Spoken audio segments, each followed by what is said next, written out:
زرا خواب کن دم گلیشک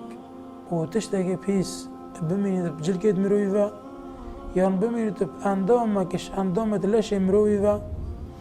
مروف حولد بزیترین دم اوی جرگی پاخش کرد اوی خانی پاخش کرد اوی سیاره پاخش کرد شتشتت مروی بو چی؟ چونکی چاو خلقیله و برای خلقیلت کبد من نبید خلق واسه ببینید جلکه ما پیس سیاره ما پیس خانی ما پیس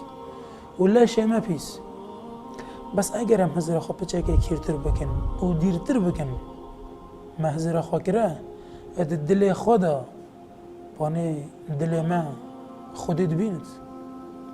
خودی عز وجل دل ما دبینت ما هزر کرا دل خو باخش کن مونه گرنگه او جه رب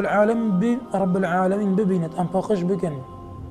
کاتشاوا و ماستراجی چنکی دم جل که مستای به ام پاخش کن هر کسی که گرنگ بدل دفیا و جل که خواب پاخش کرد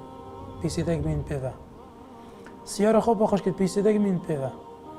و هزر خوات هندی دا نکر بدل خواب پاخش بکد بلا هو بزاند احتمال دلیوی نساخیت دهابد احتمال دلیوی پیساتی دهابد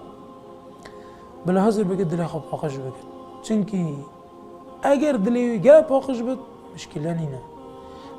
بس اگر دل پیز بد و هزر خاطر دانه کرد پاخش بکد هذا مشکله حدیث که هاتی که اومد یارد کد که دل چند گرنگه پیغمبر خدا علیه الصلاة والسلام بجد پارچه کد لش مروی دهی اگر او پارچه باش بده ده لش همی باش بد و اگر خراب بد ده لش و جسم مروی همی خراب بد اوجی پیغمبر علیه الصلاة والسلام گفت اوجی دله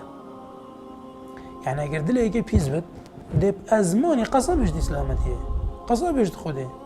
دلی پیز لوا چنگه اگر دل نه پیز با رنگ نفد دا حتی گهش با ازمانی و در کرد با دوید ود او دلیوی در بخد و اگر دل پیز بد دی افتجاجی چه بلی پا اگر پاخش بد دی بینی متواضعه نرمه خوشتکینت برانبر مسلمانه حش خدا پیغمبری کرد علیه الصلاة والسلام